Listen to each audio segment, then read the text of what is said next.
சரியான வழிகாட்டுதல் வேணும். இளைஞர் ரொம்ப துடிப்பாக இருக்காங்க, சில சேட்டைகள் பண்ணுறாங்க. அது யங்ஸ்டராக இருக்கிறதுனால. போன வாட்டி வெறும் 137 ஓட்டில் தான் தோத்தார். அவர் தமிழ்நாட்டிலேயே கம்மி ஓட்டில் தோத்தார். நாம் தமிழர் பத்தி என்ன நினைக்கிறீங்க? சீமான் தெரியல சொல்லுங்க.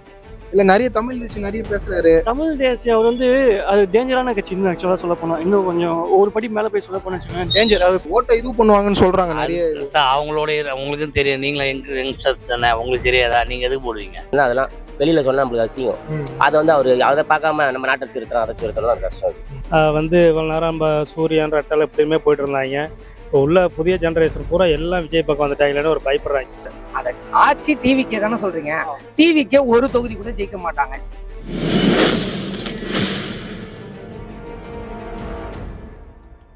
கூட்டணியில இருக்கீங்க. கூட்டணியில் இருக்கணும், எல்லாத்தையும் கேட்க முடியாதுல்ல. அது சொந்த கருத்துங்க, அவங்களுக்கு சொந்த கருத்து. டெக்ளரேஷன் பண்ணுறது யாருன்னு கேட்கணும். கட்சிக்காரங்க கேட்க வேண்டிய விஷயம், கட்சியோட அமைப்பு கேட்க வேண்டிய விஷயம். உங்ககிட்ட கார் இருக்குது, நீங்கள் ஏன் குறைச்சி சொல்கிறீங்க, நம்ம மதிப்பு கெட்டு போகுது, அவங்க கேட்க வேண்டிய விஷயம், நான் கேட்க முடியாது. தாவேகா பத்தி என்ன நினைக்கிறீங்க? வளர்ந்து வரும் கட்சி. ஓட்டை பிரிப்புன்னு சொல்றாங்க நிறைய இடத்துல. நிச்சயமா பிரியும். சரியான வழிகாட்டுதல் வேணும்.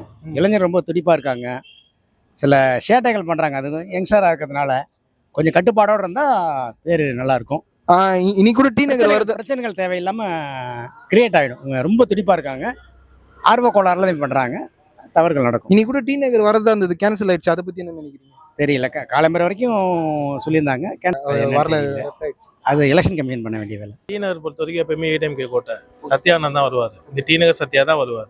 அவரை பத்தி என்ன சொல்ல முடியும்? அவரு எவ்வளவோ நல்லது பண்ணியிருக்காரு மக்களுக்கு. அவர் 5 வருஷம், லாஸ்ட் டைம் 5 வருஷம் எம்எல்ஏவா இருந்தாரு. எல்லாருமே சூப்பராக, எல்லாருமே இப்போ கூட போன வாரம் கூட இந்த எங்கள் வீடு பக்கத்தில் தான் இருக்குது. போன வாரம் கூட வந்தார். இந்த 3 மாதத்துலேயே 3 வாட்டி வந்துட்டார். வீடு வீடாக எல்லாரையும் பார்த்து எல்லா குறையும் தேட்டு ரோடு போட்டதுலேருந்து அவர் தான் போட்டு கொடுத்தாரு, அவர் எம்எல்ஏவாக இருக்கும்போது. இந்த போன வாட்டி வெறும் 137 ஓட்டில் தான் தோத்தார். அவர் தமிழ்நாட்டிலேயே கம்மி ஓட்டில் தோத்தார். இந்த வாட்டி அவரு தான் வருவார். 100% டி நகர் சத்யா தான். அவருக்குன்னு ஒரு மக்கள் பலமே இருக்குது இங்கே டி நகரில்.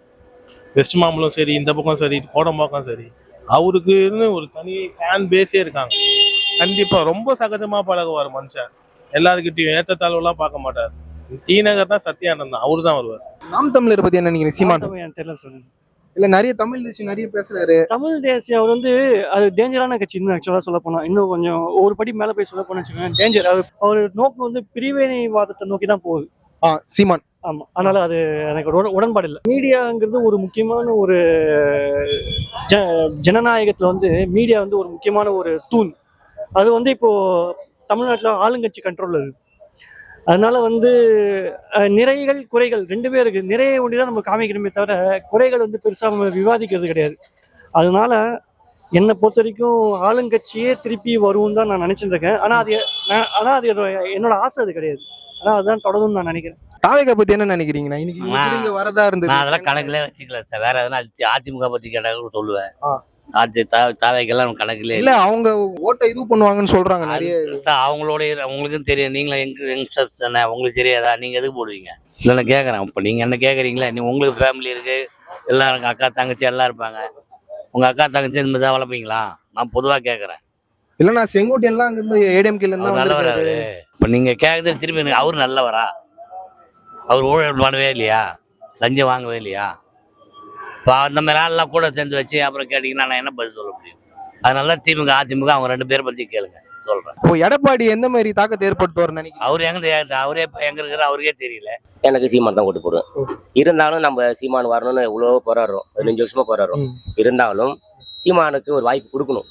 கொடுத்தா நல்லது, ஒரு மாற்றத்தை உருவாக்கலாம். சரி, ஆக மத்தியில் இப்போ டிவிக்கு வருதுன்னா விஜயை ஆதரிக்கலாம். விஜய் ஆதரிக்கணும். அவர் ஒரு கொள்கையா இருக்க மாட்டாரு. அவருடைய முடிவுல தாமதமாக்குறாரு. ஏன்னா இருந்தாலும் அவர் துணிச்சலா பேசணும். மேல எனக்கு டிவிகேவுக்கும் டிஎம்கே தான் போட்டின்றாரு. ஆனா அப்படி கிடையாது. மறைமுகமா அவர் தாக்கவே மாட்டாரு. மேல இடத்துல இருக்குது. அவங்களுக்குள்ள இப்ப ஜனநாயக படம் வந்தவர், அதுக்கு அது ஒரு ரியாக்ஷன் அவர் கொடுக்கவே இல்லை. குடும்பத்துல பிரச்சனை, ஏன் குடும்பத்துல பிரச்சனை, அதெல்லாம் வெளியில சொன்னா நம்மளுக்கு அசிங்கம். அதை அவரு அதை பார்க்காம நம்ம நாட்டை திருத்தணும், அதை திருத்தணும், அது கஷ்டம். அதிகமாவே தான் இருக்கு. பயப்படுறாங்களோ? கண்டிப்பா இவ்வளவு கூட்டத்தை பார்த்து பயப்படுறாங்க. என்னடா எல்லாம் இவ்வளவு நேரம் நம்ம சூரியன் ரெட்டல் எப்படியுமே போயிட்டு இருந்தாங்க. இப்போ உள்ள புதிய ஜென்ரேஷன் பூரா எல்லாம் விஜய் பக்கம் வந்துட்டாங்களேன்னு ஒரு பயப்படுறாங்க. அதாவது இந்த பழைய காலத்து வயசான ஆட்கள் இருக்காங்கல்ல, அதாவது சூர்யா ரெட்டலை இதுதான் அவங்க மனசுல பதிஞ்சிருந்தது. அதனால இப்போ மூணாவது விஜய்ங்கிற ஒருத்தர் கட்சி ஆரம்பிச்சிருக்காருங்கிறது இந்த பழைய மனிதர்களுக்கு முக்கால் பேர் தெரியாமே இருக்கும். அது இளைஞர்கள் எடுத்து கூறி அவங்கள பண்ணி ஓட்டு போட வைக்கணும். விஜய் வந்தால் நல்லா இருக்கும். எதனாலன்னு தெரிஞ்சுக்கலாமாண்ணா? ஒரு மாற்றம் இருக்காங்களா? என்னென்ன மாற்றம்ண்ணா? என்ன மாற்றம்னா இப்போ என்னென்ன நியூஸ் வருது, பாலியல் இந்த மாதிரி ஏதோ நியூஸ் வருது, அது வந்தால் ஒரு மாற்றம் இருக்குன்னு நினைக்கிறேன். விஜய் வந்தால் இதெல்லாம் நம்புகிற மாதிரி ஆகுது. இதெல்லாம் அவர் 25 வருஷமாக ஆட்சி இது பண்ணியிருக்கிறாரு. இதெல்லாம் நம்புகிற மாதிரி ஆகுது. 30 கோடி தான் சொத்துன்ட்டு அவங்க பையனை ரெட்ஜென்ட்டில் அவ்வளோ பணம் படம் எடுக்கிறாங்க.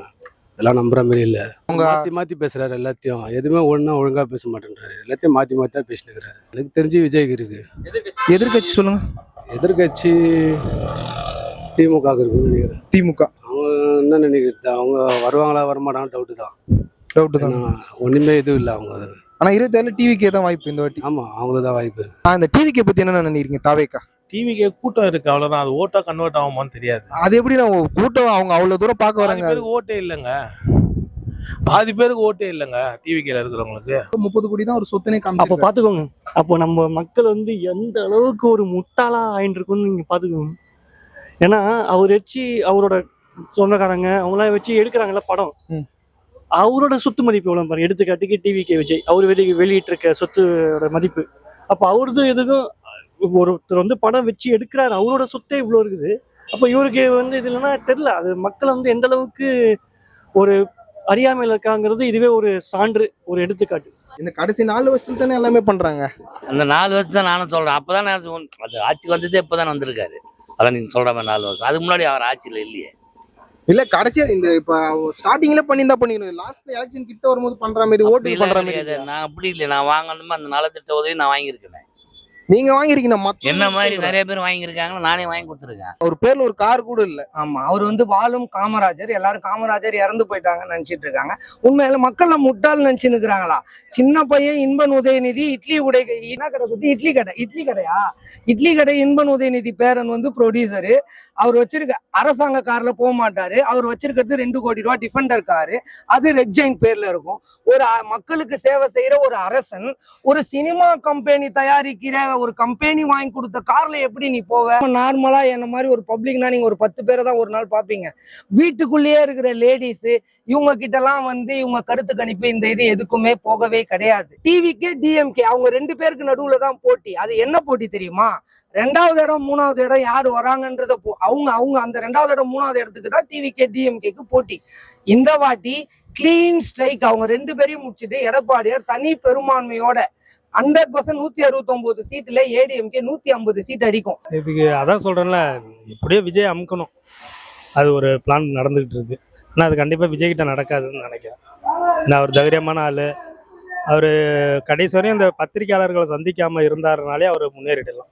பத்திரிகையாளர்களை சந்திக்காம இப்படியே இருக்கிறது தான் நல்லது. ஒருலாம் பேச்சோட தான் இருக்கணும், வேற ஒன்றும் பண்ண முடியாதுங்க. அவர் கடைசி வரையும் கத்தின்னு தான் கிடக்கணும். அவருக்கெல்லாம் வாய்ப்பெல்லாம் யாரும் கொடுக்க மாட்டாங்க. ஸ்டாலினுக்கு தான் வாய்ப்பு. எல்லாருமே ஸ்டாலின் போட்டால் தான் வாழ்க்கை நல்லா இருக்கும், தமிழும் நல்லா இருப்போம். எதிர்கட்சி யார் வருவான்னு நினைக்கிறீங்க? எனக்கு தெரிஞ்சு விஜய் வரலாங்க. விஜய் எதிர்கட்சி.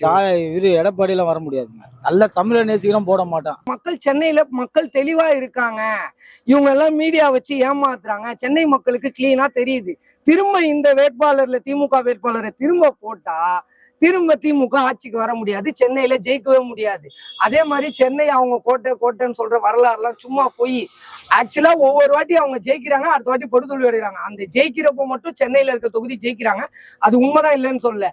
ஆனா அதுக்கப்புறம் அதிமுக ஜெயிக்கும் போது அவங்க ஜெயிச்ச ஒரு தொகுதி கூட கிளீன் போல்டு தான் ஆவாங்க, எதிர்கட்சி கூட ஆக மாட்டாங்க. இதுதான் வரலாறு.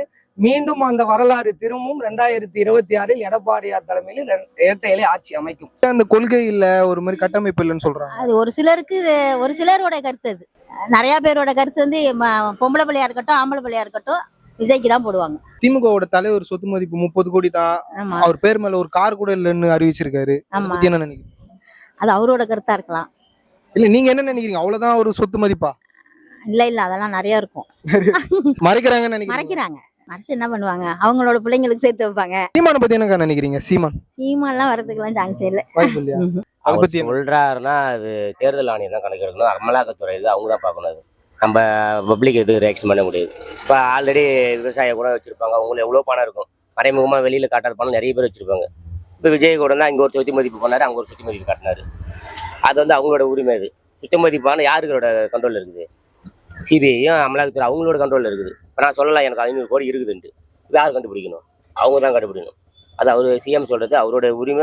அது ஆல்ரெடி அவர் சொல்கிறது ஏற்றுக்கிறாங்களே தேர்தல் ஆணையம். கோடி இருக்குதுன்றா தேர்தல் ஆணையம் எதுக்கு ஏற்றுக்கிறாங்க? இவ்வளோ மேலே ஊழல்னா அவர் கேட்கலாம். மக்கள் கேள்வி கேட்கறாங்களே, மக்கள் கேள்வி கேட்பாங்க. மக்கள் கேள்வி கேட்கறதோட போக வேண்டியதுதான். செந்தில் பாலாஜி கதை தான். செந்தில் பாலாஜி ஏன் கரூர்ல நிக்கல? விஜய் ஏன் கரூர்ல நிக்கல? கரூர்ல தானே உங்களுக்கு அவ்வளவு பெரிய பிரச்சனையாச்சு. 41 பேர் செத்தாங்கல்ல. அவங்க ஒரு மாசம் கழிச்சு வந்து அவங்க பண்ணாங்க, பிஜேபி பண்ணிட்டாங்க, திமுக பண்ணிட்டாங்கன்னு சொன்னாங்கல்ல. கரூர்ல நின்று ஜெயி ஏன் தெருவுக்கு திருச்சி கிழக்குக்கு எதுக்கு போனாரு? பெரம்பூருக்கு எதுக்கு போனாரு? திருச்சி கிழக்கு கிறிஸ்டின் வெள்ளாளர் ஓட்டு, பெரம்பூர் கிறிஸ்டின் ஓட்டு, மைனாரிட்டி எஸ்சி ஓட்ஸ் இவங்களது அதிகம். நீ தலைவன் தானே, எதுக்கு பயப்படுற? முதல் ஆட்சி, அதாவது கலைஞர், ஜெயலலிதா அம்மா அவங்க எல்லாம் 2 தொகுதியில நின்ன வரலாறு இருக்கு. அவங்க நின்ன வரலாறு என்னன்னா, அவங்க ஜெயிப்பாங்க, அவங்க ஆக்சுவலா அதுக்கப்புறம் அதை வந்து வாபஸ் வாங்கி வேற ஒரு காரணத்துக்காக மாத்துவாங்க, அந்த வீக்கா இருக்க தொகுதியை ஸ்ட்ராங் பண்ணுவாங்க. அதே மாதிரி நின்னாங்க, ஜெயிக்க. இவர் யார் 2 தொகுதி நிக்கிறாரு? 2 தொகுதியில உங்களுக்கு சம்பந்தம், சொந்த தொகுதியில நிக்கல, மீதி கரூர் உனக்கு பிரச்சனையான கரூர் தொகுதியிலயும் நிக்கல. எதுக்கு திருச்சி கிழக்கு பெரம்பூர்? அப்போ வந்து நீங்க தீண்டாமையை ஒழிக்கிறோம், அதை மறக்கிறோம், இதை சிறுக்கிறோம் சொல்றது எல்லாமே போய் இருக்குது. வீட்டில் சமையல் செய்ய முடியல, அவன் அடுப்பில் பற்ற வைக்கிறான். கூட்டணி கட்சியில் இருக்கிற ஒரு வாயம் திறக்கல, நம்மளுக்கு கொடுக்கல. 35,000 டன்னு வந்து ஸ்ரீலங்காவுக்கு அனுப்புகிறார் மோடி. இதெல்லாம் யார் போய் கேட்குறது? சொல்லுங்க. ஒரு தவறுகள் நடக்க தான் செய்யும். எல்லாத்துலேயும் ஸ்டாலினே வந்து நிற்க முடியுமா? ஒரு இடத்துல தவறு நடக்க தான் செய்யும். பொண்ணு பாத்ரூம் போச்சுன்னு ஒருத்தர் சொன்னார், ஸ்ரீசேகர் இப்படி சொன்னார்னாரு. கரெக்டு தான். பொண்ணு பாத்ரூம் போதுன்னா நம்ம என்ன பண்ணுறோம்? வீட்டில் இருக்கிற ஃபேமிலிங்க என்ன பண்ணுறாங்க? அவனுங்கெல்லாம் தூக்கில் போடணும். அவனையும் ஏன் விட்டு வைக்கிறாங்க கவர்மெண்ட்டை? ஜட்ஜே சரியில்லை, ஜட்ஜி வந்து தூக்கில் போடணும். எல்லாத்துக்குமே ஸ்டாலின் போய் சொல்லியிருக்க முடியும். அவருக்கு அதான் வேலையா? இவ்வளோ பேர் நாட்டை காப்பாற்றினா இவ்வளோ பெரிய விஷயம். ஒரு வீட்டே நம்மளால காப்பாற்ற முடியல, நாட்டை காப்பாற்றினா எப்படி பண்ண முடியும் ஒரு ஆளால்? சொல்கிறாங்கன்னா மக்கள் எல்லாரும் சொல்ல மாட்டாங்க. யார் அதுக்கு ஆதரவு இல்லாமல் இருக்கணும் சொல்லுவாங்க. இப்போ அவங்க மேலே தப்புன்னா யாருக்கு நடவடிக்கை எடுக்கணும்? இப்போ ஒரு மேலே ஊழல் இருக்குன்னா கேஸ் போட சொல்லுங்க, அதோட சட்டத்தை பார்க்க போகிறாங்க. இருந்தாலும் இந்த தடவை வந்து முடிஞ்ச அளவுக்கு ஃபைட் இருக்கும் எலெக்ஷன்ல. விஜய்க்கு வந்து எதிர்கட்சி உட்கார விஜய் 50% வாய்ப்பு இருக்குது. எதிர்கட்சியா வரதுக்கு. ஓகே, ஆனா வின் பண்றதுக்கு வாய்ப்பு இல்ல. அவர் வந்து 2030 சிஎம் வரும். திமுக தான் ஆளுங்கட்சி தான் ஆச்சு. வெறும் அவர் பண்றது ஜாதி அரசியல். இது வரைக்கும் சினிமா படத்துல ஒரு படத்துலயாவது ஜோசப் விஜய்னு போட்டிருக்காரா? இளைய தளபதி விஜய் தளபதி விஜய்.